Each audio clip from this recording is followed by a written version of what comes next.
नमस्कार साथियों, good morning, सत श्री अकाल। मैं विकी वाली इन support of people for making life meaningful. लोगों के सार्थक जीवन की ओर प्रयासरत एक बार फिर से आज आपके साथ उपस्थित हूं एक बहुत शानदार सी बात लेकर। आज मैं बात करने वाला हूं what ever the mind can conceive and believe the mind can achieve.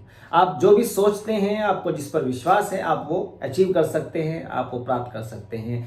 शर्त सिर्फ इतनी है, आपको उसके अनुरूप उस दिशा में काम करना होगा। उसके अनुसार काम करें, उस दिशा में काम करें, आपको वो चीज़ ज़रूर मिलेगी।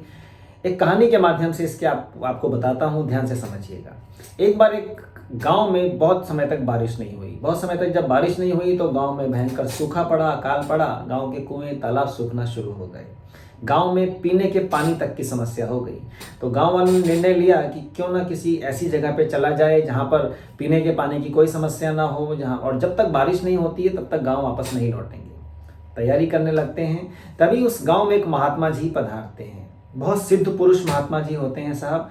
गांव वाले उनके सामने अपनी समस्या रखते हैं और महात्मा जी मुस्कुराते हुए कहते हैं कि चलिए, जब तक बारिश नहीं होती है, वर्षा नहीं होती, तब तक मैं आपके पानी की समस्या सॉल्व कर देता हूं, यानी कि मैं हर घर में पानी पहुंचाता हूं। गांव वाले खुश हो गए, उनको और क्या चाहिए था। गांव वाले ने कहा से बहुत अच्छी बात है महात्मा जी, मजा आ गया।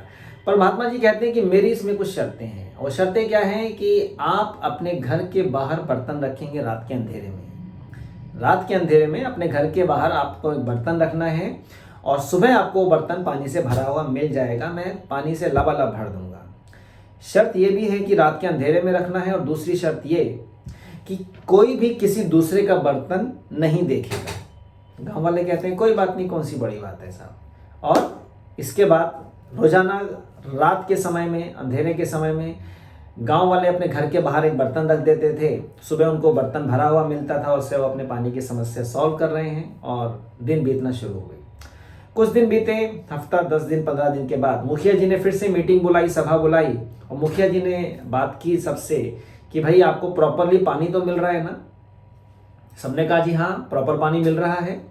तो कुछ लोगों ने बोला कि मुखिया जी पानी तो मिल जाता है, पर पानी सिर्फ पीने तक ही सीमित होता है, उससे नहाया भी नहीं जाता, कुछ भी दिक्कत नहीं हो रही, बस लिमिटेड पानी मिलता है।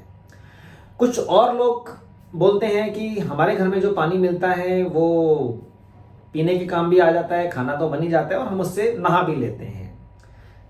कुछ और लोग उनको मिलते हैं, वो थोड़ी और ज़्यादा बताते हैं कि हमें पानी मिलता है, हमारे कुछ काम भी सिमट जाते हैं, कुछ काम भी निबट जाते हैं, नहा भी लेते हैं और प्रॉपर तरीके से, कोई दिक्कत नहीं है। कुछ लोग और मिलते हैं, वो कहते हैं कि हमारे पूरे घर का काम करने के बाद भी पानी बच जाता है तो हम बाहर पौधों में भी दे देते हैं। मुखिया जी आश्चर्यचकित होते हैं, कंफ्यूज होते हैं कि भाई ये सबके साथ ये इम्बैलेंस क्यों। किसी को इतना ज़्यादा पानी कि वो अपने घर के बाहर पौधों में भी दे रहे हैं, किसी को इतना ही पानी कि से वो नहा भी नहीं पा रहे हैं, सिर्फ पीने के काम आ रहा है। तो मुखिया जी जाते हैं महात्मा जी के पास और महात्मा जी से पूछते हैं कि महात्मा जी ऐसा क्यों। महात्मा जी मुस्कुराते हैं और बोलते हैं आज रात को मैं आपको इसका आंसर देता हूँ। और रात होती है, फिर से सभी लोग अपने घर के बाहर बर्तन रखना स्टार्ट करते हैं।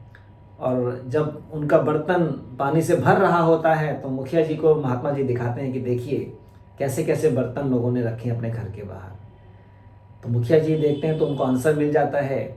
किसी ने अपने घर के सामने बाल्टी रखी होती है, किसी ने गड़वी रखी है, मटका रखा है, तो किसी ने ड्रम भी रखा हुआ है।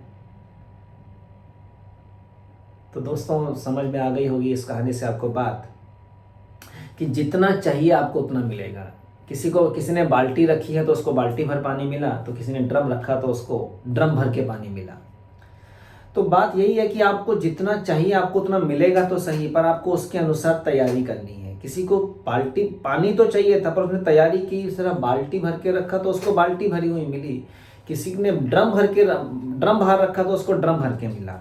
जैसी तैयारी आप करेंगे, जिस दिशा में आप काम करेंगे, आपको वही हासिल होने वाला है। सोचते तो बहुत कुछ हैं, बहुत कुछ सोचते हैं, मगर तैयारी कुछ नहीं, तो उस दिशा में काम नहीं। बस बैठे बैठे सोचना है और सोचना है कि इतना चाहिए, तैयारी सिर्फ इतनी सी कर रहे हैं तो मिलेगा सब इतना सही ना।